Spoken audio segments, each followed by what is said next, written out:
Alhamdulillahi Rabbil Alamin.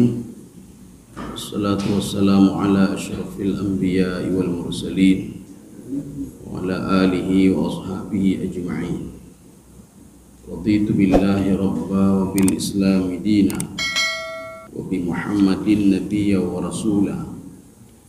Rabbi shrah li sadri wa yassir li amri wa hlul 'uqdatam min lisani yafqahu qawli. Allahumma ij'al jam'ana hadha jam'an marhuma wa tafarruqana min ba'dihi tafarruqan ma'suma. Kaum muslimin dan muslimat sidang jamaah subuh yang dirahmati Allah, kita sudah memasuki ayat 13 surah Abasa. Jadi pada ayat 11 pada pertemuan yang lalu itu ada sebuah gaya bahasa namanya uslub zajar namanya. Jadi zajar itu menolak setiap prasangka manusia ya. Jadi kalla itu lizajar. Jadi kalla, nanti ada yang mengatakan kalau saya ini bisa hidup di dunia tanpa Al-Quran, saya bisa hidup tanpa aturan. Maka Allah mengatakan tidak, kalla innaha tadhkirah. Jadi Allah mengatakan Al-Quran itu menjadi petunjuk bagimu. Nanti ada yang mengatakan tadhkirah itu apa? Dakwahnya Nabi itu menjadi petunjuk bagimu. Jadi tidak bisa kamu hidup begitu saja. Makanya sebelumnya juga Allah sudah mengatakan fa aina tadhhabun. Kamu kalau tidak berpegang kepada aturan, tidak ada berpegang kepada Al-Quran, kamu mau lari kemana kamu? Kamu mau jalan kemana kamu, kata Allah? Tidak jelas tujuan hidupmu kalau tanpa Al-Quran. Jadi artinya kalau tidak ada Al-Quran, kita seperti tidak ada undang-undang, tidak ada kanun, tidak ada SOP apa-apa. Jadi kita cuma hidup begitu saja. Apa bedanya nanti seperti makhluk lain yang diciptakan oleh Allah? Jadi makanya Allah mengatakan wal asr innal insana lafi khusr. Jadi demi masa, demi waktu, ada yang menafsirkan, ada yang hidupnya itu penuh dengan maksiat selalu. Ada juga orang yang hidupnya dengan taat selalu kepada Allah. Ada juga yang mengatakan wal asr itu demi waktu asar yang sangat sempit sekali. Karena Nabi Adam alaihissalam itu berada di dalam surga, kata Imam Ibnu Katsir, ala qadri sah, cuma 1 jam saja. Ada yang mengatakan bainal asri wal maghrib, di antara asar dan maghrib. Jadi waktunya sebentar saja. Tetapi antara asar dan maghrib atau 1 jam yang dikatakan oleh Imam Ibnu Katsir itu yu'adil bimi'ah wa thalasina sanah. Itu sebanding dengan 130 tahun lamanya. 1 jam itu, Pak. Nabi Adam itu tinggal di surga itu cuma sebentar, 1 jam saja, sebanding kalau kita di dunia ini 130 tahun lamanya. Kalau ada umur kita 65 tahun, berarti kita sudah hidup di dunia ini cuma setengah jam saja, 30 menit saja. Jadi tidak lama. Kalau ada umur 36 tahun, 35 lebih sedikit, itu tidak lebih dari 15 menit kita tinggal di dunia ini. Kapan kita tahu? Ini diungkit oleh Ibnu Abbas dalam tafsir beliau. Seorang itu ketika dia sakratul maut, maka dia mengatakan, melapor kepada Allah, saya baru saja hidup di dunia ini. Baru dia sadar kalau dia hidup itu baru sebentar saja. Tapi kalau kita duduk merenung, memang sebentar hidup memang. Hidup itu memang sebentar saja. Dulu masih lajang, sekarang sudah menikah, sudah punya anak, sudah punya cucu ya. Kalau kita duduk-duduk merenung, jadi waktu itu berjalan terus. Jadi kalau seandainya kita ini meninggalnya 60 tahun, sekarang sudah hampir 50, berarti mendekati 60, maknanya apa? Mendekati ajal. Berarti kalau sudah sampai ajal, ya sudah. Ya mentok di ajal itu, Pak. 60 berarti mentok di ajal 60 tahun. Kaum muslimin sedang jamaah dirahmati Allah. Jadi makanya ayat ini menawarkan kita untuk berpegang teguh pada Al-Quran. Makanya pada akhir-akhir ayat ini yang kita pelajari pertemuan kemarin itu, ada 3 yang diulang-ulang oleh Allah dalam Al-Quran. Malaikat Jibril, Nabi Muhammad, Al-Quranul Karim. Ini 3 ini ada hubungannya dengan Al-Quran itu sendiri. Jadi artinya Jibril menurunkan Al-Quran, Nabi Muhammad SAW diturunkan Al-Quran kepadanya. Kemudian Al-Quran itu sendiri, artinya Al-Quran itu sendiri sebagai tadkirah. Jadi tadkirah itu sebagai peringatan. Peringatan bagi kita ini supaya terus taat dan patuh kepada Allah Subhanahu wa taala, dan kita harus percaya apa yang ada dalam Al-Qur'an. Ini seperti Imam tadi baca. Jadi Nabi Nuh alaihissalam itu kalau kita renungi cerita itu dari pertama rentetan cerita terus sampai terakhir. Nabi Nuh mengatakan kepada anaknya, "Ya bunayyarkam ma'ana." Dijawab oleh anaknya, "Sa'awi ila jabalin ya'simuni minal maut." Jadi kata ayahnya, "Wahai anakku, naik ke kapal ini." Tidak, sa'awi ila jabalin, saya akan naik gunung paling tinggi.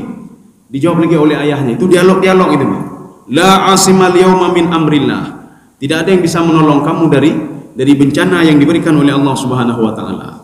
Ini sesuai juga dengan di dalam Al-Qur'an itu, afa amina ahlul qura ayatiyahum ba'suna bayata wa hum naimun. Ada yang bisa melawan takdirku, kata Allah, ketika kalian sedang tidur kemudian datang azabku? Ada yang bisa mengangkat azabku? Tidak bisa, kata Allah, tidak ada yang bisa mengangkat azabku. Makanya hidup ini diantara dua doa, doa bangun tidur dan doa tidur kembali. Ada orang bangun tidur baca doa dan tidak sempat baca doa, tidur lagi. Kenapa? Karena sudah meninggal dunia. Ada orang doa ketika mau tidur dia baca doa, Bismikallahumma ahya wa bismika amut, atau dia baca ayat kursi, setelah itu tidak pernah bangun-bangun lagi. Artinya apa? Dia sudah meninggal dunia. Maka kehidupan itu diantara dua doa ini. Artinya apa? Kalau kurang satu doa saja berarti dia sudah meninggal dunia. Jadi cuma itu saja, tidak ada lain. Artinya di dunia ini kita tidur dan bangun tidur, itu saja. Tidur, bangun tidur. Kaum muslimin sedang jamaah yang dirahmati Allah. Ini ayat selanjutnya ini, ayat 13 ini masih bercerita tentang Al-Qur'anul Karim. Apalagi ini bulan Ramadan ini kan syahrul Ramadan alladzi unzila fihil Qur'an hudan linnasi wa bayyinatin minal huda wal furqan. Maka manfaatkanlah bulan suci Ramadan ini untuk mengkaji Al-Qur'an, untuk membaca Al-Qur'an, untuk lebih dekat dengan Al-Qur'anul Karim. A'udzu billahi minasyaitonir rajim. Bismillahirrahmanirrahim. Ini masih cerita tentang Al-Qur'an. Fi suhufim mukarramah. Jadi suhuf itu bentuk banyak dari sahifah. Sahifah itu satu, sahifah, sahifatani, suhuf. Ini maksudnya apa? Ini kita jangan terbayang. Al-Quran ketika turun dari Lauhul Mahfuz ke Baitul Izzah itu mujassam. Mujassam artinya dalam bentuk fisik, tidak. Jadi bukan dalam bentuk fisik turunnya, tidak. Artinya sama seperti kita begini. Kita kirim duit ke anak kita dulu ya. Kalau dulu itu kirimnya kan melalui wesel ya. Atau ada yang kirim juga langsung duit di situ, Pak, cash duitnya. Tapi sekarang kan tidak lagi. Jadi sekarang tinggal tekan-tekan saja, transfer saja. Berapa perlu? 1 juta. Udah masuk duitnya. Tinggal transfer saja. Jadi artinya apa? Tidak bentuk fisik lagi. Kita baru mengenal seperti itu. Tetapi Al-Quran itu diturunkan memang dari dulu itu bukan fisiknya diturunkan kepada malaikat Jibril. Artinya tidak ada yang menyentuh Al-Quran itu. Al-Quran itu turunnya artinya bukan fisiknya, turun apa? Bagaimana kita ungkapkan itu? Jadi makanya Al-Quran itu ketika disampaikan kepada Nabi Muhammad SAW melalui Jibril, sanuqri'uka fala tansa, saya bacakan ayat-ayat itu kepadamu supaya kamu tidak lupa. Makanya nanti ada sistem hafal Al-Quran itu sistem Jibril. Bagaimana sistem Jibril? Jadi kita membacakan kepada anak kita, nanti anak kita disuruh ulang, amma yatasaalun, dia dengar, Pak, diulangi amma yatasaalun. Jadi mengandalkan pendengaran ini. Inilah yang dialami oleh Rasulullah SAW ketika turun ayat Al-Quran kepada Nabi Muhammad SAW. Iqra bismi rabbikal ladzi khalaq, Iqra bismi rabbikal ladzi khalaq ya. Jadi makanya nanti makna Iqra ini nanti kan ada beberapa versi, Pak, versi riwayat. Ada riwayat mengatakan Iqra ya Muhammad. Riwayat satu yang kita kenal ini riwayat itu ma'ana bi khari, saya tidak bisa membaca. Tetapi dalam riwayat lain bukan seperti ini. Iqra ya Muhammad. Apa dijawab oleh Nabi Muhammad? Anta bi khari, engkau yang lebih berhak membaca, bukan saya. Ya, jadi ini kalimat anta bi khari ini adalah menunjukkan Nabi Muhammad menghormati orang lain. Contoh begini, Pak. Kita disuruh masuk dulu, saudara yang duluan masuk. Bukan berarti Rasulullah tidak boleh masuk, tidak. Rasulullah menghargai malaikat Jibril, anta biqari. Kalau ini yang kedua, ini dalil kalau seandainya Rasulullah SAW itu bisa membaca dan menulis. Ya, jadi kita sebagian nanti ada yang mengatakan Rasulullah tidak bisa membaca dan menulis, ya. Jadi arti tidak bisa membaca dan menulis, tidak tahu apa yang dia tulis. Itu kan aib itu, ya. Memang ada pendapat, kita tidak menafikan. Ada satu kelompok yang mengatakan Rasulullah memang tidak bisa membaca dan menulis. Satu kelompok lagi mengatakan yang dimaksudkan tidak bisa membaca dan menulis, Nabi Ismail alaihissalam itu keturunan-keturunan semuanya tidak pernah diturunkan kitab oleh Allah Subhanahu wa taala. Sehingga mereka itu nggak tahu mau baca apa dan tidak tahu mau tulis apa, ya, Pak. Ini kita jumpai di dalam tafsir Sawi, kita jumpai di dalam Imam Asy-Syaukani, di dalam Fathul Qadir. Imam Asy-Syaukani beliau lebih cenderung kalau Rasulullah SAW itu bisa menulis dan bisa membaca, ya. Kenapa? Ketika Allah berfirman di dalam Al-Quran, "Walladzi ba'atsa fil ummiyina rasula." Allah mengirim Nabi Muhammad kepada kaum ummi. Apa maksud kaum ummi? Apakah mereka bodoh? Apakah mereka tidak bisa membaca dan menulis? Padahal penggunaan kalimatnya sama-sama ummi. Ummiyin bentuk jamak. Artinya apa? Keturunan Nabi Ismail semuanya ummiyin, tidak bisa membaca dan menulis. Apakah seperti itu? Tidak. Keturunan Nabi Ismail alaihissalam itu hebat-hebat sekali keturunannya. Bahkan mereka itu ada suku Quraisy. Suku Quraisy kan suku paling hebat. Cerdasnya luar biasa. Abu Jahal cerdas luar biasa. Abu Lahab juga cerdas luar biasa. Umayyah bin Khalaf kecerdasannya luar biasa. Artinya mereka itu bukan tidak bisa membaca dan menulis, tidak. Karena tidak ada kitab yang diturunkan kepada Nabi mereka, Nabi Ismail alaihissalam. Karena Nabi terakhir daripada itu Nabi Ismail. Setelah itu tidak ada lagi Nabi. Penutupnya adalah Nabi Muhammad SAW. Nabi Isa itu bukan dari garis Nabi Ismail, tetapi dari garis Nabi Ishak alaihissalam. Kan ada dua garis, ya. Nabi Ishak, Nabi Ismail. Keturunan Nabi Ishak itu hampir 16 orang yang jadi Nabi. Keturunan Nabi Ismail cuma satu orang jadi Nabi, yaitu Nabi Muhammad SAW. Dari rentetan 16 ini, itu ada 3 kitab yang sudah diturunkan. Makanya mereka ketika turun Taurat, mereka pelajari Taurat. Mereka nulis lagi, ya. Jadi makanya Bani Israel itu suka nulis dan membaca. Bani Israel begitu juga, Bani Israel, kaum Yahudi, Nasrani, menulis dan membaca. Setelah itu turun lagi nanti ada kitab Zabur, ya. Mereka mempelajari lagi Zabur. Turun lagi Injil, mempelajari Injil. Artinya ada yang dibaca dan ada yang ditulis. Tetapi dari rentetan keturunan Nabi Ismail alaihissalam tidak ada diturunkannya kitab kecuali Suhuf Ibrahim. Suhuf Ibrahim, apa bedanya? Suhuf Ibrahim, apalagi Suhuf Ibrahim? Kalau Musa kan Taurat, Zabur, Injil, Al-Quran. Apa itu Suhuf Ibrahim? Apa bedanya dengan Taurat? Apa bedanya dengan Zabur? Apa bedanya dengan Injil? Jadi kita harus memilah-milah dulu, Pak. Suhuf Ibrahim tidak sering diungkapkan oleh Allah, bahkan tidak pernah diungkapkan oleh Allah, jarang diungkapkan oleh Allah, hanya sekali 2 kali di dalam Al-Quran. Karena Suhuf Ibrahim itu berbeda dengan Taurat. Suhuf Ibrahim itu berisi tentang ajakan-ajakan saja. Mari berbuat baik, mari menyembah Allah, jangan buat ini, jangan buat itu. Itu dalam Suhuf Ibrahim. Itu pun cuma ajakan-ajakan, tidak ada syariatnya. Di dalam Zabur begitu juga. Zabur, ajakan-ajakan. Zabur yang diturunkan kepada Nabi Daud alaihissalam, ajakan untuk beribadah. Tetapi di dalam Taurat, Injil, Al-Quran sudah berada ajakan, ada ajakan di situ, dan ada juga hukum di situ. Kalau tidak buat ini maka hukumannya begini. Kalau tidak begini maka hukumannya begini. Ya. Tetapi di dalam Zabur dan Suhuf Ibrahim itu tidak ada. Jadi makanya hanya sekedar Suhuf Ibrahim saja, tidak ada hukum di situ, tidak ada apa-apanya. Kaum muslimin sedang jemaah yang dirahmati Allah. Makanya Al-Quran itu fi suhufin mukarramah. Mukarramah ini adalah sifat Al-Quran yang mulia. Jadi Al-Quran itu mulia. Jadi makanya sahabat itu ketika menerima Al-Quran dari Rasulullah kan langsung dihafal. Dan Al-Quran itu belum tertulis lagi Al-Quran itu. Setelah meninggal wafatnya Rasulullah SAW, ya itu mereka baru satu sama lainnya berijtihad. Bagaimana kita tulis saja Al-Quran? Nanti para penghafal Al-Quran itu mereka banyak yang meninggal dunia. Nanti Al-Quran itu tidak terjaga lagi. Akhirnya mereka menulis Al-Quran. Tulisan Al-Quran itu hanya simbol-simbol huruf saja. Tidak ada baris, tidak ada apa-apanya. Kenapa? Karena pada masa itu mereka sudah bisa menghafal Al-Quran. Jadi cuma simbol-simbol saja. Seperti huruf Braille. Huruf Braille kan simbol-simbol saja. Tetapi dikhawatirkan setelah beberapa waktu setelah itu, jadi ada Abu Aswad Ad-Du'ali. Ini kalau nggak kita bariskan nanti susah ini orang setelah ini. Dia nggak tahu ini barisnya fathah, kasrah atau dhammah. Tapi kalau orang-orang dulu sudah tahu, maka karena mereka apa? Menghafal Al-Quran.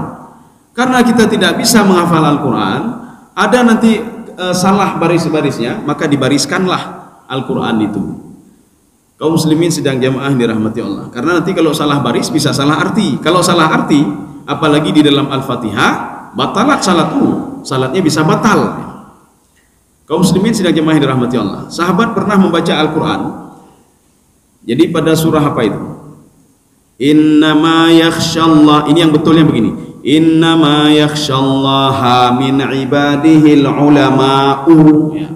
Tetapi sahabat ketika itu membaca innama yakhshallahu min ibadihil ulama'a. Ya. Padahal barisnya cuma fathah dan dhammah saja. Tapi artinya sudah berbeda. Arti yang pertama, sesungguhnya para ulama takut kepada Allah. Yang kedua, ketika dibaca dhammah, innama yakhshallahu, maka dia menjadi subjek. Subjek itu kalau dalam masalah fa'il, yang pekerjanya. Maka Allah takut sekali kepada para ulama. Ya, kan sudah lain. Ya, jadi barisnya cuma dhammah saja, dhammah dengan fathah saja. Maka hati-hati dalam bahasa Arab itu, kalau sudah menambah hurufnya, berarti sudah bertambah artinya. Kita tambah tasydid, iyyaka na'budu wa iyyaka nasta'in. Tapi kita baca iyyaka na'budu wa iyyaka nasta'in, berarti sudah menghilangkan satu huruf. Ya. Jadi artinya menghilangkan satu huruf akan merubah artinya, akan lain artinya, akan lain maknanya. Begitu juga menambah satu huruf. Maka di dalam kaidah bahasa Arab itu kalau ditambah satu huruf artinya sudah berbeda terus. Fataha membuka. Fataha itu membuka. Fataha membuka tutup, buka tutup, buka tutup. Ini apa? Ini fataha namanya. Cuma kita tambah tasydid saja. Ya. Sabaha bertasbih kepada Allah. Subhanallah, sudah habis. Tetapi kita tambah tasydid, sabbaha bertasbih, tasbih, tasbih terus sampai hari kiamat bertasbih. Inilah yang dilakukan oleh binatang, tumbuh-tumbuhan dan para malaikat. Sehingga di dalam tafsir Al-Baghawi, apa kata beliau? Tasbihnya malaikat itu, ada malaikat muqarrabin, dia terus bertasbih sampai hari kiamat dengan kalimat Subhanallah wa bihamdihi, Subhanallah wa bihamdihi, terus itu Subhanallah wa bihamdihi. Binatang begitu juga. Subhanallah wa bihamdihi, binatang yang kita lihat dia biasa-biasa saja jalan, biasa-biasa saja, padahal dia bertasbih kepada Allah Subhanahu wa taala. Makanya banyak simbol-simbol di dalam Al-Qur'an sebenarnya yang menjadi pelajaran bagi manusia. Makanya dalam Al-Qur'an kenapa ada ayat surah Al-Adiyat, wal 'adiyati dhabha. Karena yang dhabha itu sifat. Wal 'adiyat demi kuda. Dhabha yang bersuara di dalam dadanya. Jadi Ibnu Abbas mengatakan, bukan Ibnu Abbas saja, ada dalam tafsir Sawi, ada dalam tafsir Baydawi, binatang yang mengeluarkan, bukan mengeluarkan suara ini artinya, apa namanya, dia tidak pernah mengeluarkan suara melalui mulutnya ketika dia lelah. Ada 3 binatang cuma, tidak lebih dan tidak kurang, ada 3 binatang ini. Jadi yang pertama itu kuda.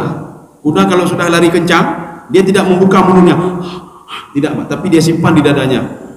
Makanya kalau ingin tahu kuda itu dia baru lari atau tidak, jangan lihat dari mulutnya, tapi coba dekatkan telinga kita ke leher kuda atau ke dada kuda ya. Disitulah kita akan mendengar, oh kuda ini lelah sekali dia, capek sekali dia. Ya. Kuda. Yang kedua anjing. Anjing itu begitu juga ya. Jadi suaranya disimpan di dadanya. Yang ketiga musang. Sekarang ada apa sebenarnya dengan 3 binatang ini? Kenapa Allah tidak bersumpah demi anjing? Kenapa tidak bersumpah demi musang? Kenapa bersumpah demi kuda? Dari 3 binatang ini, yang lebih mulia itu kuda. Ya. Kalau dikatakan anjing kan, anjing sudah najis, musang begitu juga, maka kuda. Ada apa sebenarnya? Kuda itu ketika dia lelah tidak pernah mengeluh dia, tidak pernah dia mengeluh. Kita sedikit saja salat tarawih ini sudah mengeluh, capek sekali saya, capek sekali, susah sekali ini, susah sekali buat itu, susah sekali buat ini, susah sekali berjamaah, susah sekali baca Al-Quran, susah sekali ini apa namanya, hukum Allah ini, susah sekali buat ini. Kita selalu mengeluh. Kuda tidak pernah mengeluh. Dia simpan semua keluhannya di dadanya. Ya, ini kuda. Jadi makanya inilah namanya simbol-simbol yang ada di dalam Al-Quran. Kalau kita ingin melihat tafsir yang mendekati simbol-simbol ini, itu salah satunya adalah tafsir Al-Qushairi. Al-Qushairi, Imam Al-Qushairi, itu ada 6 juz. Jadi beliau itu mengkaji simbol-simbol saja. Ada apa dengan kuda, ada apa dengan ini, ada apa dengan itu. Jadi kita tidak cocok kita mengkaji dengan ini saja, dengan kita menggunakan tafsir Al-Qushairi, karena beliau lebih condong kepada tasawuf ya. Nanti kalau lebih condong kepada tasawuf, kita nanti membutuhkan kunci lagi, membutuhkan pisau tasawuf Pak. Karena nanti kalau yang tidak paham tasawuf itu agak susah untuk memahami tafsir beliau. Kaum muslimin sidang jamaah yang dirahmati Allah. Makanya Al-Quran itu fi suhufin mukarramah. Al-Quran itu mulia. Maka kalau kita dekat dengan Al-Quran, kita jadi mulia. Ya, ini seperti yang saya gambarkan kemarin ya. Jadi datang Presiden Jokowi kemari, kita masuk ke dalam kita langsung selfie di depannya Pak, di samping Pak Jokowi Pak. Yang terkenal kan Pak Jokowi Pak. Kita mana ada terkenal kita ini Pak. Ketika dilihat foto kita, gara-gara kita foto dengan Pak Jokowi, kita jadi terkenal Pak. Ya, padahal Pak Jokowi kita pun dia kenal ya Pak. Kalau ditanya Pak, kenal nggak sama yang di samping foto? Nggak kenal saya. Ya. Tapi gara-gara beliau terkenal, kita bisa jadi terkenal ya Pak. Maka kita suka selfie sama orang-orang terkenal supaya apa? Supaya terkenal juga. Ya. Kalau kita dekat dengan Al-Quran, Al-Quran itu mukarramah, maka kita juga karim, kita juga mulia. Kalau ingin orang mulia, kan biasanya orang ingin hebat, ingin mulia. Saya mau mulia, mau buat ini, buat dekatilah Al-Quran, engkau akan mulia. Ya. Jadi artinya kemuliaan itu kan ada 2 model Pak. Seorang itu terkenal. Yang pertama, terkenal di dunia. Maksud terkenal di dunia apa? Dia maunya orang dunia ini kenal sama dia semua. Tapi kalau itu sia-sia saja. Arti sia-sia apa? Setelah kita dikenal oleh orang lain, cuma sekedar dunia ini saja yang mengenal kita, lain tidak dia kenal. Kemudian yang kedua, terkenal di langit. Kalau terkenal di langit, itu malaikat langit pertama sampai langit ke-7 semua mengenal kita. Itu kalau kita terkenal di langit. Maka pada suatu hari ada seorang pemuda, kita makanya jangan lihat orang itu dari casingnya. Ketika lihat dari casingnya, waduh ini bukan orang terkenal ini, kita lihat dari casingnya Pak. Tapi lihatlah dari nilainya Pak. Pemuda ini ketika lewat di depan Rasulullah dan para sahabat, apa kata Rasulullah? Apa pendapat kalian tentang pemuda itu? Apa kata sahabat Rasulullah? Itu ada hadis riwayat yang berbeda Pak. Ada katanya kepada Akra itu sahabat Rasulullah. Ada juga kepada jamaah, ada jamaah sahabat Rasulullah. Ketika itu Akra mengatakan, ya Rasulullah, itu yang barusan lewat itu tidak lebih dari orang biasa. Dia tidak kami kenal dan bukan orang terkenal dia. Lihat pakaiannya, bukan pakaian orang hebat dia ya Rasulullah. Rasulullah diam saja. Setelah itu lewat satu orang lagi, dia pakaiannya luar biasa, lewat di depan Rasulullah. Apa kata Rasulullah? Nah, kalau ini bagaimana pendapatmu? Wah, ini orang hebat ya Rasulullah. Walaupun kita tidak mengenal dia, dari pakaiannya saja sudah nampak kalau dia itu orang hebat. Apa kata Rasulullah? Kalla. Ya, kalla ini Pak.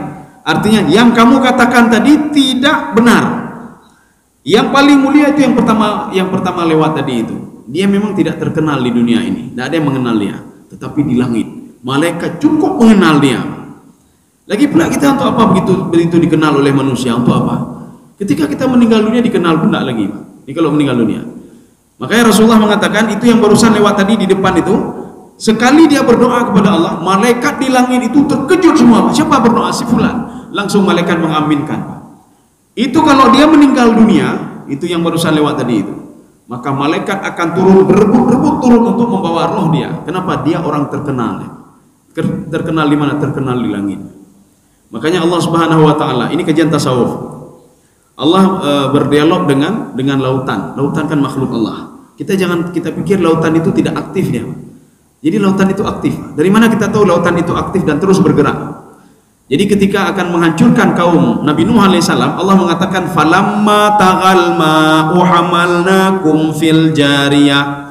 Tatkala air laut itu sudah marah dan tidak terkontrol lagi, Pak. Maknanya apa? Air laut itu aktif juga. Secara kasat mata kita lihat memang dia tidak ada apa-apa, seperti tidak ada kehidupan, Pak. Seperti bumi begitu juga. Artinya mereka karena sudah dikontrol oleh Allah, kalian patuh kepada saya. Tetapi nanti ketika saya angkat omongan saya, jangan patuh lagi kepada saya, maka itu akan terjadi bencana dan kiamat nanti. Dan seperti yang kita ini kan, wa idzal biharu sujirat Ketika air laut itu semua sudah menyatu. Menyatu bagaimana? Karena dia sudah marah sekali dan bergelombang, maka dia menyatu sehingga menjadi satu semuanya, tidak ada daratan lagi. Ini seperti Imam tadi baca. Itu ketika Nabi Nuh alaihissalam naik ke kapalnya, kal jibal, maujin kal jibal. Air laut itu ombaknya seperti gunung, artinya luar biasa. Kejadian pada masa Nabi Nuh alaihissalam, tidak terkontrol lagi air lautnya. Ini maknanya apa? Air laut itu aktif dia, semuanya aktif. Jadi dia tunggu perintah Allah, karena takut kepada Allah maka dia diam saja. Tapi ketika kiamat nanti, saya cabut kata-kata saya, maka dia kembali kepada tabiat aslinya. Laut itu kembali kepada tabiat aslinya. Artinya dia tidak bisa dikontrol lagi, Pak. Ya. Kaum muslimin sedang jamaah yang dirahmati Allah. Kita lanjut ini, Pak. Marfu'ati mutahharah. Marfu'ati mutahharah ini juga sifat Al-Qur'an. Jadi marfu'ati mutahharah, marfu' ini artinya dia tempat mulia, tinggi, Pak. Kalau kita ingin mulia dan tinggi juga, maka dekatilah Al-Qur'an. Mutahharah ini ada dua versi pemahaman. Mutahharah yang pertama, Al-Qur'an itu suci dan bersih. Kalau kita ingin membaca Al-Qur'an maka ambil wudhulah. Ya. Bahkan kalau ulama-ulama dulu itu dan sebagian ulama-ulama sekarang, bahkan di dalam fikih sendiri, kalau ada seorang ingin membaca kitab fikih, membaca tafsir dan lain sebagainya, direkomendasikan untuk mengambil wudhu. Supaya apa? Supaya berkah. Ya. Apalagi Al-Qur'anul Karim. Ya. Jadi makanya kalau di halaqah-halaqah itu, kalau di Timur Tengah itu kita sedang duduk halaqah, dia tanya nanti sama syekh itu, Pak. Sebagian syekh saja. Biasanya yang dari Yaman nanya. Tawadda'ta? Hal tawadda'ta? Sudah ambil wudhu? Sudah ambil wudhu? Padahal yang kita pegang cuma kitab biasa. Artinya apa? Dia maunya kita bersihkan diri dulu sebelum kita dekati ilmu. Ilmu itu kan tidak begitu saja bisa kita ini. Jadi artinya kita kalau ingin dapat ilmu, keberkahan dari ilmu, rahmat dari ilmu itu, ilmu menjadi petunjuk bagi kita, maka bersihkanlah diri dulu. Ya. Maka begitu juga Nabi Muhammad SAW sebelum menerima perintah itu, perintah salat dari Masjidil Haram ke Masjidil Aqsa, kan dibersihkan dulu hatinya, bersih dulu. Ketika sampai ke Masjidil Aqsa, Nabi salat dulu untuk membersihkan diri dulu. Ya. Maka kalau kita ingin membaca Al-Quran, coba ambil wudhu dulu. Ya. Kemudian setelah itu baca Al-Quran. Ini pemahaman yang pertama. Pemahaman yang kedua, marfu'ati mutahharah. Al-Quran itu bersih daripada otak-atiknya syaitan. Syaitan tidak bisa mengotak-atik itu. Kalau lain terserah bisa diotak-atik sama dia, tapi Al-Quran tidak bisa diotak-atik karena saya jaga, kata Allah. Inna nahnu nazzalna dzikra wa inna lahu lahafidhun. Kami yang menjaga Al-Quran itu. Apapun diotak-atik itu tetap saya pelihara, kata Allah Subhanahu wa taala. Sampai sekarang dari Al-Quran diturunkan kepada Nabi Muhammad SAW. Dari Al-Quran dulu sebelum lahir Nabi Muhammad SAW berada di Lauhul Mahfuz, diturunkan ke Baitul Izzah sampai sekarang seperti inilah formatnya, tidak pernah berubah. Makanya Al-Quran itu adalah salah satu bocorannya Lauhul Mahfuz. Maka beruntunglah kita yang tahu bocoran-bocoran Lauhul Mahfuz. Kiamat belum terjadi tapi sudah diungkapkan dalam Al-Quran. Surga dan neraka belum ada yang masuk tapi sudah diungkapkan dalam Al-Quranul Karim. Bagaimana kenikmatan surga, bagaimana bentuk surga, kita tidak ada yang tahu sama sekali. Karena tidak ada yang pernah masuk ke dalam surga dan tidak ada yang pernah masuk ke dalam neraka, tapi digambarkan di dalam Al-Quran secara detail, ya. Apa itu surga, apa itu neraka dan lain sebagainya. Kaum muslimin sedang jemaah yang dirahmati Allah. Ya, kita lanjut lagi. Marfu'atin mutahharah bi aidi safarah. Ya, jadi yang menjaganya siapa? Ketika dari Lauhul Mahfuz ke Baitul Izzah, inilah dalil, kata Imam Sya'rawi. Ini bisa kita lihat di dalam tafsir Asy-Sya'rawi. Sya'rawi adalah seorang ulama Mesir, ya. Sekarang memang sudah tidak ada lagi beliau. Itu yang membukukan tafsir beliau itu anak beliau sendiri. Anak beliau sendiri. Artinya supaya ada pahala orang tuanya yang setiap hari dikumpulkan itu, ceramah-ceramah beliau dikumpulkan sehingga dijadikan buku. Imam Asy-Sya'rawi. Apa kata Imam Asy-Sya'rawi? Al-Quran itu ketika diturunkan dari Lauhul Mahfuz ke Baitul Izzah, itu melalui malaikat Jibril alaihissalam. Allah mengatakan kepada Jibril, ya Jibril, permulaannya seperti ini, ya. Permulaannya Al-Fatihah, kemudian surah Al-Baqarah, kemudian surah Ali Imran, kemudian surah An-Nisa, terus Al-Maidah sampai terakhir surah An-Nas. Maka kalau nanti ada pertanyaan, siapa yang menyusun Al-Quran sedemikian rupa sehingga dimulai dengan Al-Fatihah? Itu sesuai dengan tafsir Asy-Sya'rawi, itu atas perintah Allah kepada malaikat Jibril supaya menyusun sedemikian rupa. Ketika itu Jibril mengatakan kepada malaikat yang lain, uktubu hadza wa hadza wa hadza, sehingga ditulis. Nanti ketika mau diturunkan kepada Nabi Muhammad SAW, tinggal ambil saja, diturunkan atas perintah Allah Subhanahu wa taala. Kaum muslimin sidang jamaah yang dirahmati Allah, ini namanya bi'aidi safarah.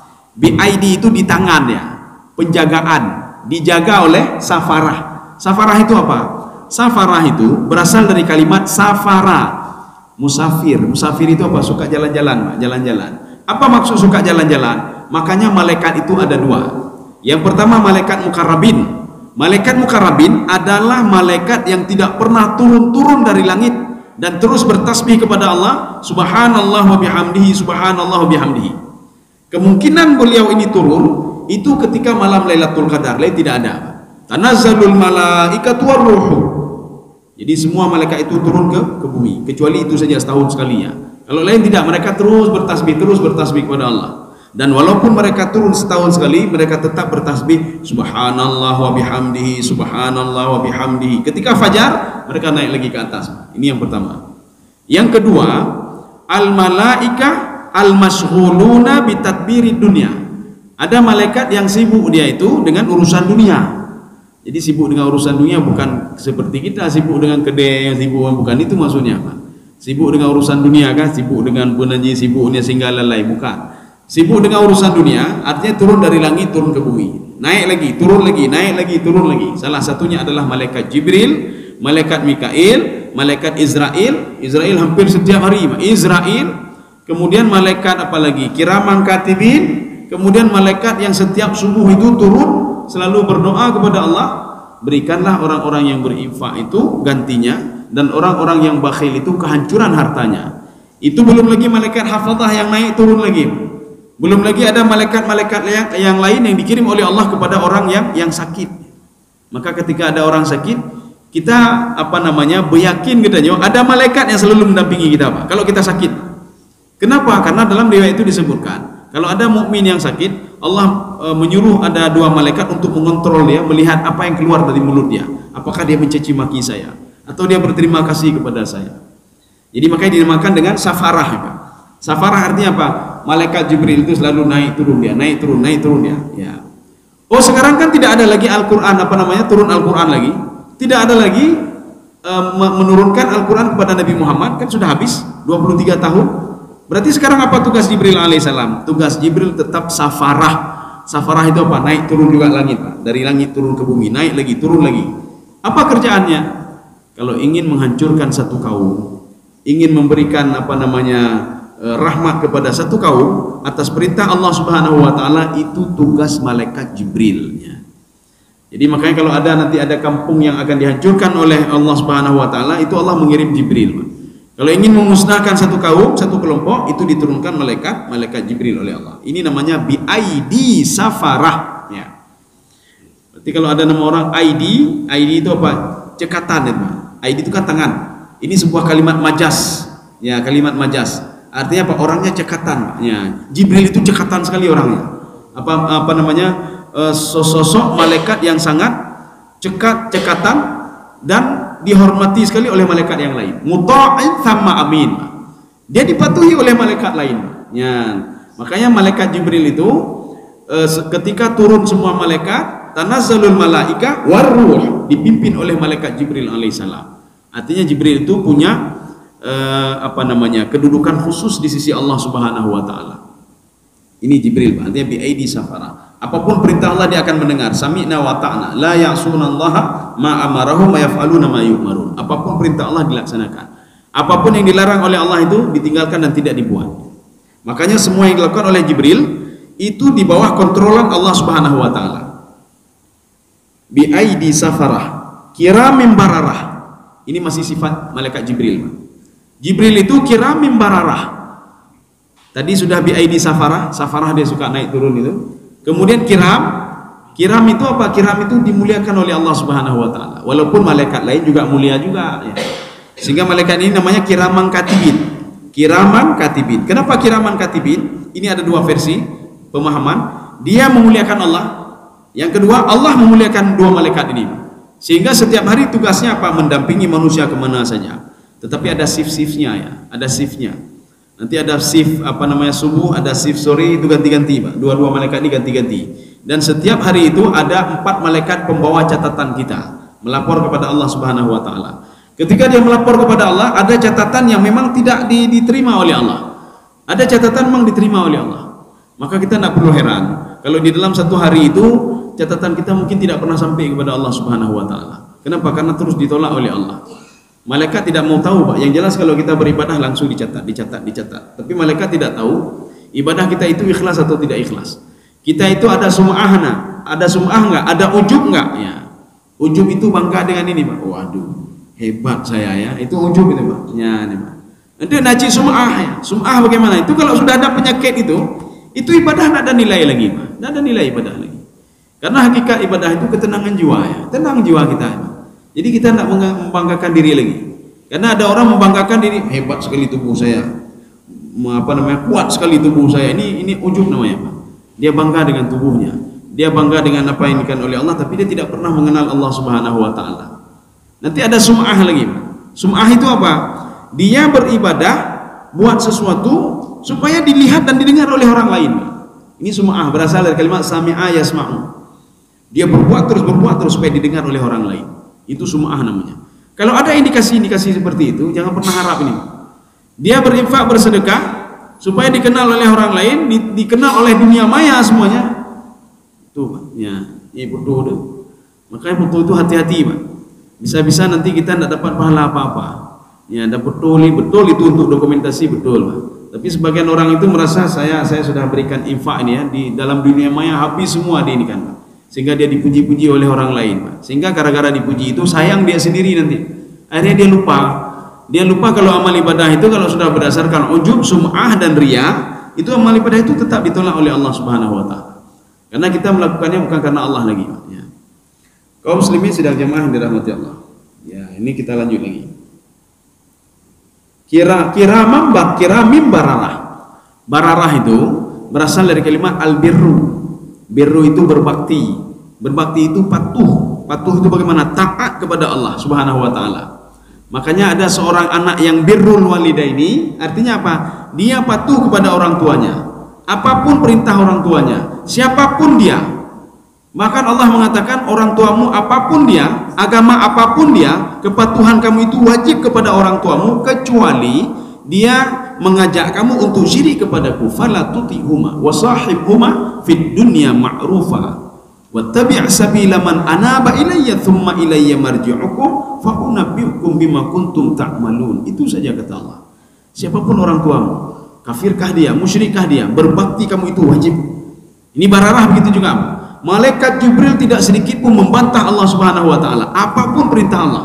Ketika Allah menyuruh hancurkan kampung itu, langsung dihancurkan oleh Jibril. Makanya ketika ada satu raja di Yordania, ini kisah yang ada di dalam Al-Quran itu. Illa sayhatan wahidatan fa idahum khamidun ya hasratan 'alal ibad. Itu apa itu? Cerita apa itu? Kita hampir setiap ini kita dengar-dengar tuh. Rupanya ada satu kampung itu. Ada yang mengatakan Ailah namanya, Pak. Ada yang mengatakan bukan Ailah, tapi itu Turki, Pak. Turki sebelah Asia. Jadi dipimpin oleh seorang raja zalim penyembah patung. Ketika didakwahi, waktu didakwahi itu yang pendakwah itu yang dibunuh, pendakwah itu dibunuh. Sehingga pertama dikirim 2 oleh Nabi Isa alaihissalam. Ini kejadian ini pada Nabi Isa alaihissalam. Artinya sebelum Nabi datangnya Nabi Muhammad sallallahu alaihi wasallam. Dikirim 2 orang ini dibunuh. Fa'azzazna bi thalithin. Saya kirim yang ketiga kata Allah Subhanahu wa taala atas perintah Allah kepada Nabi Isa alaihissalam. Begitu juga yang 3 ini tidak digubris, dimasukkan ke dalam penjara. Kemudian wajaa rajulun min aqsal Madinah. Datang seorang pemuda kampung. Dia seorang pembuat patung tapi dia sudah bertobat kepada Allah. Dia mengajak raja ini untuk patuh dan taat kepada Allah. Apa dijawab oleh raja itu? Kamu siapa sebenarnya? Kamu tidak kenal saya ya? Saya kan raja kamu. Kamu itu kan orang kampung biasa kamu. Akhirnya ada beberapa riwayat yang berbeda. Itu kakinya ditarik sehingga terobek badannya. Ada yang mengatakan diambil besi panas dimasukkan ke duburnya. Ada yang mengatakan diikat kaki dan tangannya dimasukkan ke dalam sumur, Ashabur Rassi. Rassi itu apa? Sumur yang sangat dalam sekali. Ketika itu Allah murka. Waktu itu Allah Allah mengatakan, saya tidak perlu mengirim malaikat untuk menghancurkan mereka, illa sayhatan wahidah, kecuali sekali teriakan Jibril di langit membuat mereka hancur semuanya. Fa idzahum khamidun, mereka itu menjadi seperti arang. Ya, khamidun itu arang. Arang yang sudah terbakar, hangus, jadi tinggal hitam-hitam semuanya, jadi arang. Ya. Kaum muslimin sedang jamaah yang dirahmati Allah. Makanya ada sebagian penafsir ketika menafsirkan surah Al-Baqarah, apa namanya, Al-Barqu. Barqu itu petir, ya, petir dari langit. Apa kata sebagian penafsir? Itu adalah suaranya Jibril, sama seperti suaranya Jibril pada surah Yasin. Ya, illa sayhatan wahidah. Jadi makanya sebagian penafsir lebih condong kalau itu adalah teriakan Jibril dari langit, sehingga suaranya itu menggelegar. Ya. Begitulah teriakan yang dilakukan oleh Jibril ketika akan menghancurkan kampung yang berada di Yordania, sehingga kampung itu hancur semuanya akibat teriakan Jibril. Tapi sebagian penafsir tidak. Ini kita ngomong pendapat penafsir ya. Beliau melihat dari sudut pandang surah Yasin tadi, Pak. Berarti kalau itu berarti suara Jibril juga, suara malaikat juga. Ini bararah namanya. Jadi arti bararah itu berbakti, Pak. Jibril berbakti kepada Allah, Jibril taat kepada Allah, Jibril patuh kepada Allah apapun kondisinya. Tidak pernah nanti Jibril, aduh saya mau istirahat sebentar ya Allah, udah cukup ya, udah cukup, besok aja sebentar lagi. Ya tidak ada istilah begitu. Begitu juga malaikat-malaikat yang menjaga neraka, la ya'sunallaha ma amarahum wa yaf'aluna ma yu'marun. Tidak pernah mereka itu membantah perintah Allah. Jadi makanya mereka itu di dalam Syekh Tantawi dalam tafsir beliau, khuliqat al-malaikah, itu malaikat itu diciptakan dari pertama sekali memang kaswah, memang keras nih, tidak pernah senyum dia. Dari pertama sekali diciptakan malaikat penjaga neraka itu tidak pernah dia senyum, mukanya selalu mukrut juga. Ini malaikat Zabaniyah. Maka Zabaniyah ketika nanti, mudah-mudahan baik merumpok lah, jangan ketemulah sama Zabaniyah. Ya, mungkin saja ada yang merempok kan. Mungkin yang merempok ada yang ingin ketemu sama Zabaniyah. Coba dengar kata-kata saya, apa betul apa enggak seperti itu yang dikatakan oleh Syekh Tantawi, Pak. Mukanya itu tidak pernah tersenyum, Pak. Jadi selalu mekrut saja. Ketika pertama sekali diciptakan oleh Allah, sampai nanti manusia akan dimasukkan ke dalam neraka, masuk semua dalam neraka, mukanya masih seperti itu selalu. Kenapa? Karena memang diciptakan pada tabiatnya memang seperti itu. Al-Qaswah. Qaswah itu keras namanya, Pak. Zabaniyah. Kenapa dikatakan Zabaniyah? Li'annahu ya'malu bi arjulin. Dia main kaki. Kalimat main kaki itu adalah sebuah kalimat majas. Artinya apa? Dia kasar kerjanya, Pak. Memang sudah seperti itu. Ya, nih, Pak. Jadi artinya kalau nanti ada orang mukanya baru bangun tidur mekrut, kemana-mana mekrut, nggak ada jauh beda dengan Zabaniyah. Ya, kalian rumah Zabaniyah kayak debi ya. Anda mekrut-krut, anda aja muka mekrut telur. Ya. Maka jadilah kita sebagaimana yang dikatakan oleh Nabi Isa alaihissalam. Ketika kaum Hawariyun ini dialog ini diabadikan oleh Syekh Dr. Yasir Burhami di dalam kitab beliau A'malul Qulub, ibadah hati. Kaum Hawariyun bertanya kepada Nabi Isa alaihissalam, ya Nabi Allah Isa, ma huwa ridha? Ridha itu apa? Ridha itu begini, Pak. Apapun kita ridha, Pak, tenang hati kita, Pak. Ridha itu ketenangan jiwa, kenikmatan, ya, Pak. Maka ada kadang-kadang kita heran melihat orang sakit, kok nikmat, dia nikmati sakitnya, Pak. Dia nikmati, tersenyum saja dia, Pak. Ada orang kamu pok padahal kaki tidak ada lagi, dia nikmati hidupnya, Pak. Nikmati, dia nikmat, kata dia, Pak. Ya. Kan susah bagi kita yang sudah tidak mengenal level itu, Pak. Itu sudah level-level sufi itu, Pak. Level-level tasawuf itu. Dia dikata-katain orang lain masih bisa tersenyum selalu. Makanya ketika itu kaum Hawariyun bertanya kepada Nabi Isa alaihissalam, ma huwa ridha? Ridha itu apa? Apa kata beliau? Ridha itu kamu selalu tersenyum. Walaupun kondisimu apapun kondisimu, ketika diberikan nikmat oleh Allah kamu tersenyum. Ketika diberikan musibah oleh Allah kamu juga tersenyum. Ya, kalau kita kan tidak, Pak. Kita bisa lihat saja dari gerak-gerik mukanya. Kalau dia tersenyum, wah ini berarti baru terima THR ini. Ya. Kemudian dekem tabe, Pak. Dekem tabe. Ya, dekem tabe, Pak. Berarti na THR. Dia kamu kurang kan? Oh, berarti udang nih. Nyokon udang nah saja bangnya. Dari mana tahunya? Dari mukanya tuh, Pak. Makanya orang ridha itu tidak ada yang bisa mengenal orang ridha. dia ini sedang apa sebenarnya, nggak bisa kenal Pak. Kenapa? Karena hatinya sendiri yang sudah ridha. Itu sudah permainan hati Pak. Itu ridha, permainan hati Pak. Tawadhu itu permainan hati Pak. Nggak ada orang yang mengatakan saya tawadhu sekali saya, berarti tidak tawadhu dia Pak. Ya, tawadhu itu memang ibadah hati Pak. Qanaah itu memang ibadah hati Pak. Nggak perlu cerita Pak orang lain. Saya menerima, saya kalau turun ini apa namanya, apapun saya terima, dapat rezeki sedikit saya terima, ini terima, saya qanaah sekali, berarti dia tidak qanaah. Itu orang qanaah nggak mau dia cerita sama orang lain. Orang yang tidak riya itu nggak mau dia cerita sama orang lain. Orang ridha itu nggak mau dia cerita sama orang lainnya. Kenapa? Karena sudah tenang jiwanya. Memang ibadah hati itu, ya, ibadah hati, nggak bisa bohong. Kaum muslimin sedang jemaah yang dirahmati Allah. Inilah sifat Jibril. Jibril tidak pernah makruh muka, kecuali malaikat Zabaniyah tadi. Zabaniyah tadi ketika pertama sekali diciptakan memang bentuknya memang seperti itu dia, tidak pernah senyum-senyum. Kita lanjutkan sedikit lagi. Kiramim bararah. Ya, satu lagi. Qutilal insanu ma akfarah. Ini yang perlu kita terjemahkan Pak. Jangan sampai salah arti Pak. Coba Pak. Coba endang saja boleh. Binasalah manusia alangkah amat sangat kekafirannya. Ya. Pusing kita dengar Pak ya. Binasalah manusia alangkah amat sangat, bahasanya rumit dan susah ya. Kalau kita lihat ini kok bisa begini, makanya kita kadang-kadang malas waktu baca Al-Quran. Malasnya kenapa? Waktu sudah kita baca, sudah kita makhraj tidak benar, kemudian terjemahannya juga berbelit-belit Pak. Alangkah inilah, celakalah, gimana ini Pak?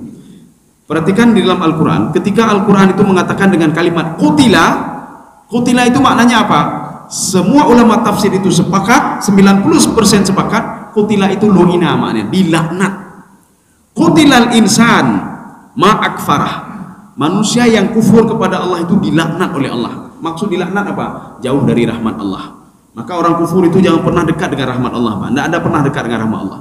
Orang yang kufur kepada Allah selalu berdakwah dia selalu ingin ini, ingin itu. Ya, ini orang yang jauh dari Allah Subhanahu wa taala. Ini makna qutilah.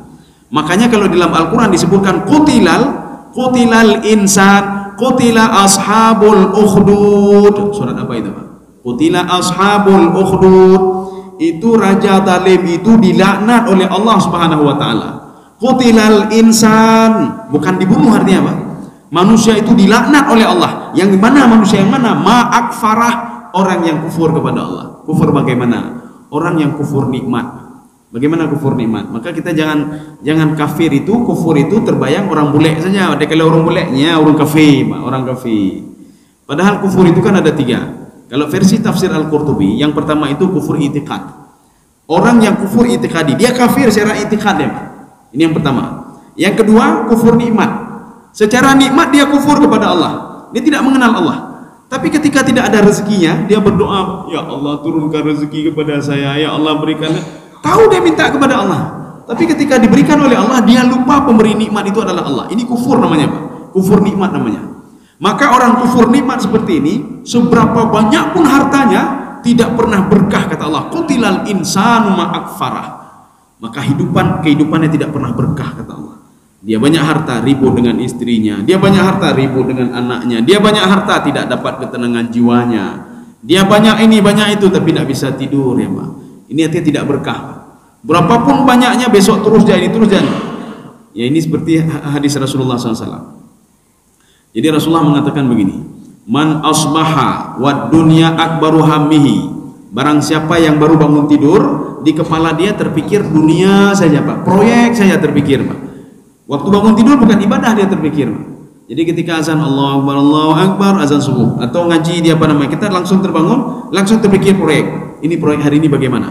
Ini bagaimana cara dapat laba banyak, cara dapat ini Pak. Kalau ada orang seperti itu kata Rasulullah, man asbaha wad dunya akbaru hammihi. Barang siapa baru bangun tidur, di kepala dia dunia saja terpikir, maka akan diberikan 3 penyakit oleh Allah Subhanahu wa taala. Penyakit yang pertama, alhammu la yanqati. Dia selalu gundah. Kegundahan itu tidak akan pernah putus-putusnya sampai dia meninggal dunia. Gundah selalu dia Pak. Makanya ada orang bangun tidur gundah dia, resah dia. Ketika pergi kantor dia resah juga. Ketika nanti pulang kantor resah juga dia Pak. Jadi dia gundah selalu. Mau tidur juga gundah. Ini proyek bagaimana besok, ini bagaimana, ini bagaimana ini. Maka kalau kita tanya, bagaimana dengku? Hanacan tagaironyo, hanacan. Setiap hari hanacan ya Pak. Padahal proyek dia banyak sekali Pak. Kita lihat apa yang kurang sama dia. Nah, ada yang kurang sama dia menurut kita ya Pak. Kita tanya, bagaimana dengku?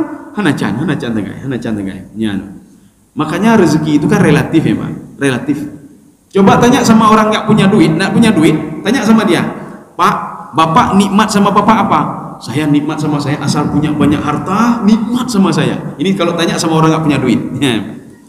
Bapak bagaimana? Ya, orang nggak punya sepeda. Bapak nikmat sama Bapak apa? Asal saya sudah punya sepeda, nikmat bagi saya. Coba tanya sama orang kaya yang banyak duit. Pak, nikmat bagi Bapak apa? Nikmat bagi saya asal anak saya itu yang durhaka itu kembali lagi kepada saya, itu nikmat sekali bagi saya. Nah, mikir lagi harta dia. Dia mikir anaknya, dia pikir Pak. Padahal hartanya banyak sekali. Yang dipikir asal anak saya sudah baik dengan saya, dia kembali lagi ke rumah ini, dia patuh kepada saya, itu nikmat luar biasa bagi saya. Kita tanya lagi Pak, padahal dia semuanya punya. Nikmat bagi Bapak apa? Asal penyakit tidak dikembalikan stroke lagi kepada saya, itu nikmat luar biasa. Baik dia stroke lagi dulu.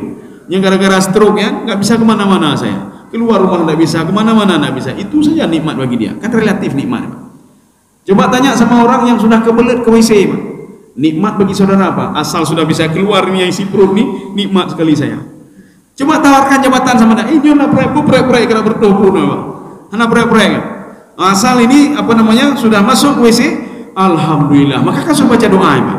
Alhamdulillahilladzi adhaba annil adza wa afani. Ya Allah, engkau terima kasih ya Allah, engkau sudah menghilangkan penyakitku, wa afani, dan engkau sudah menyehatkanku kembali ya Allah. Kan sehat ya Pak ya.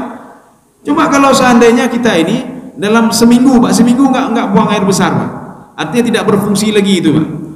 Pembuangan tidak berfungsi lagi. Kan cukup sengsara ya Pak. Cukup sengsara. Coba tanya sama orang itu, nikmat itu apa? Makanya ada orang itu dikeluarkan ini cara melalui perutnya Pak. Kadang-kadang melalui tempat lain lah, karena tidak bisa keluar lagi melalui itu. Kan sengsara kali Pak. Nikmat sama dia Pak, ya di situ nikmatnya. Tanya sama orang haus, nikmatnya apa? Minum air, nikmatnya. Artinya wa in ta'uddu ni'matallah la tuhsuha. Nikmat Allah itu banyak sekali Pak. Coba tanya sama orang yang sedang galau Pak. Galau bagaimana? Anaknya nggak tahu dia mau bawa kemana, Bapak nikmat sama Bapak apa?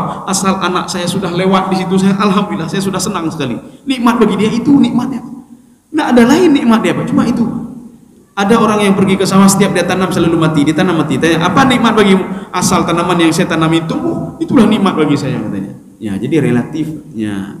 Jadi nikmat itu tergantung kondisi orang bagaimana.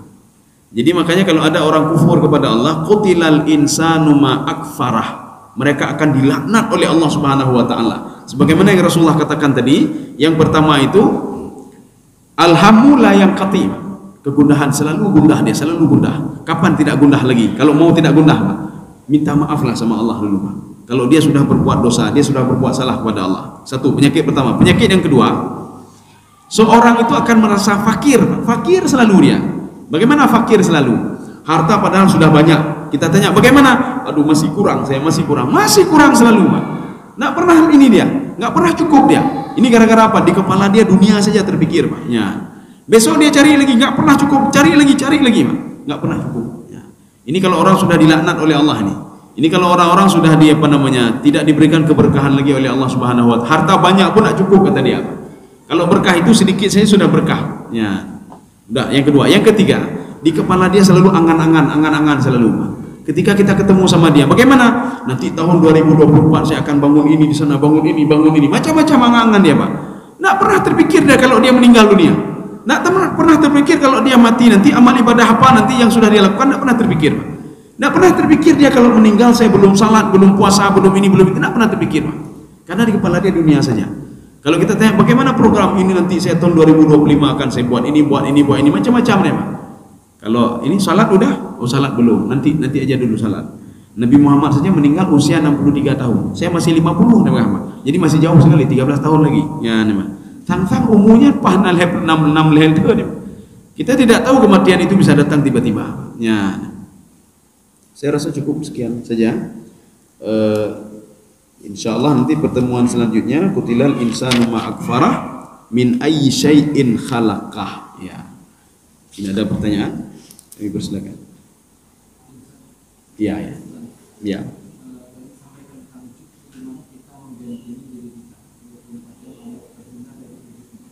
Oh ya, ya. Iya, boleh.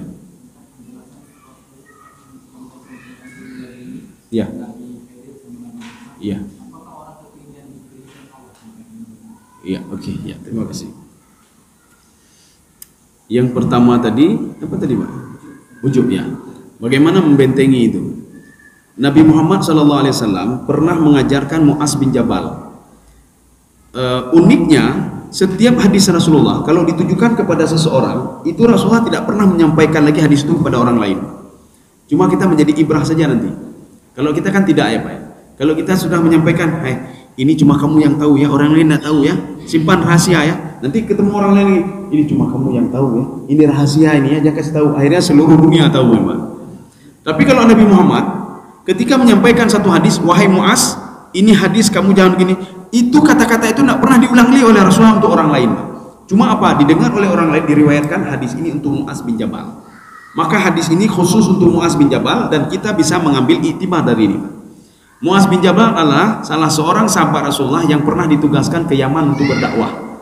Yaman dengan Saudi Arabia itu berdampingan. Ya, jadi artinya suruh berdakwah. Cuma dakwah ke sana itu arealnya itu susah, agak terjal naik turun gunung. Apa pesan Rasulullah kepada Mu'az bin Jabal? Wahai Mu'az, saya akan mengajarkan sebuah amalan kepadamu supaya kamu lebih dekat dengan Allah, bisa membentengi diri dan lain sebagainya. Ketika itu apa kata Rasulullah? Kamu hendaklah setiap habis salat bacalah doa ini. Allahumma a'inni ala dzikrika wa syukrika wa husni ibadatik. Ya Allah, tolonglah saya ya Allah. Ini artinya Allahumma a'inni, tolonglah saya. Tolong bagaimana? Ala dzikrika, untuk terus berzikir kepadamu, untuk terus teringat kepadamu ya Allah. Maka ketika seorang berbuat maksiat, dia teringat kepada Allah. Ketika dia buat yang enggak, dia teringat kepada Allah. Artinya tolong ingatkan saya ya Allah. Apa bisa melalui malaikatmu atau bagaimana caranya? Melalui malaikat hafadzah bagaimanapun caranya. Ketika kita akan berbuat maksiat, tolong peringatkan saya melalui malaikatmu. Ini doa kita. Allahumma a'inni ala dzikrika wa syukrika, dan terus bersyukur kepadamu ya Allah. Walaupun sekecil apapun nikmat yang kau berikan, saya terlalu teringat kepadamu. Syukur maknanya teringat. Yang ketiga, wa husni ibadati, hamba yang baik, tidak ujub, tidak ria, tidak itu mencakup semuanya itu. Ya, jadi husni ibadati. Jadi artinya bisa kita baca doa ini saja. Doa ini bisa ada beberapa penafsir yang memahami hadis ini dengan pemahaman yang berbeda. Ada yang mengatakan ketika sujud ketika itu kita dekat sekali dengan Allah Subhanahu wa taala. Waktu itulah minta kepada Allah, Allahumma a'inni ala dzikrika wa syukrika wa husni ibadatik. Bisa ulang-ulang berapa kali.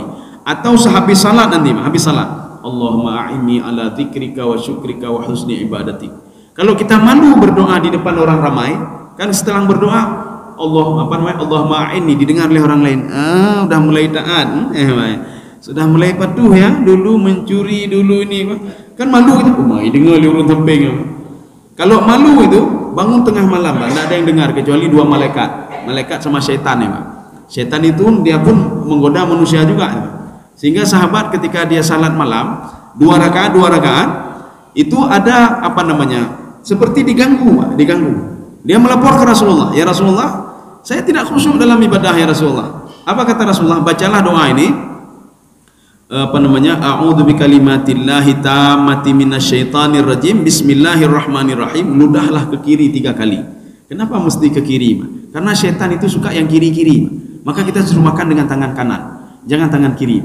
Lakukanlah sesuatu itu mulai dengan kanan, jangan kiri. Kenapa? Kiri itu kebiasaan syaitan. Maka syaitan itu kalau dia berdiri selalu sebelah kiri kita, Pak. Tidak mungkin sebelah kanan dia, sebelah kiri, Pak. Makanya ludahlah sebelah kiri 3 kali. Tapi jangan ketika salat berjamaah. Ludah. Akhirnya anak khusyuk mata, bahwa masih anak khusyuk. Nanti kalau dia kenapa ludah? Rasulullah menyuruh ludah. Bukan salat itu, salat ketika salat dua-dua sendiri, ya. Maka ketika salat sendiri setelah baca itu ludah 3 kali ke sebelah kiri. Sahabat itu melakukan itu. Ketika keesokan harinya dia melapor ke Rasulullah, ya Rasulullah, salat saya sudah khusyuk ya Rasulullah. Ya Rasulullah diam saja. Ya, jadi itu doanya. Satu. Yang kedua, ilmu laduni atau ilmu ghaib yang diberikan oleh Allah kepada Nabi Khidir alaihissalam itu dalam bentuk karamah. Karamah itu apa? Karena Nabi Khidir patuh dan taat kepada Allah Subhanahu wa taala. Kita harus membedakan mana ilmu laduni, mana ilmu syaitan. Tidak mungkin ilmu laduni diberikan kepada orang yang tidak patuh kepada Allah, orang yang ujub, orang yang ria, orang yang tidak salat. Makan salatnya itu kadang-kadang ada, kadang-kadang tidak. Itu bukan ilmu laduni namanya, itu ilmu syaitan. Ilmu laduni, seorang tidak pernah mengatakan saya punya ilmu laduni, tidak pernah. Ilmu laduni itu seperti apa namanya? Ada ilmu yang diberitahukan oleh Allah Subhanahu wa taala, ini seperti diberitahukan kepada Nabi Khidir alaihissalam. Wahai Khidir, nanti akan terjadi ini, terjadi ini, terjadi ini. Itu ilmu laduni namanya, ilmu gaib. Pemberitahuan yang diberitahukan oleh Allah kepada Nabi Khidir alaihissalam. Nanti walaupun masa sekarang ini ada yang mengatakan saya sudah dapat ilmu laduni, ya. Jadi artinya apa? Tidak mungkinlah ilmu Allah itu, pemberitahuan yang diberitahukan itu kepada orang-orang yang tidak patuh, tidak taat, apalagi ujub, nak mungkin diberikan ilmu laduni. Memang dia mengakui saya ada ilmu laduni, memang. Itu ada antara dua. Kalau bukan ilmu laduni dari Allah, ilmu gaib dari Allah, berarti dari setan. Antara dua ini. Jadi karena setan juga memberitahukan juga sesuatu hal yang yang gaib-gaib juga dia beritahukan. Artinya dia sudah kerjasama dengan setan. Maka Allah katakan dalam Al-Quran, syaitan itu tidak bisa menggoda manusia kecuali manusia yang sudah menjadikan syaitan sebagai walinya. Fahuwalahu qarin, kata Allah. Maka dia menjadi teman selama-lamanya syaitan itu. Apapun yang diberikan oleh syaitan, terserah syaitan itu. Dia mau diberikan ini, diberikan itu. Yang jelas dia sudah bersama syaitan, kata Allah. Demikian. Saya rasa cukup sekian saja. Mudah-mudahan ada manfaatnya bagi saya sendiri dan jemaah sekalian. Subhanakallah bihamdika asyhadu an la ilaha illa anta astaghfiruka wa atubu ilaik. Assalamualaikum warahmatullahi wabarakatuh.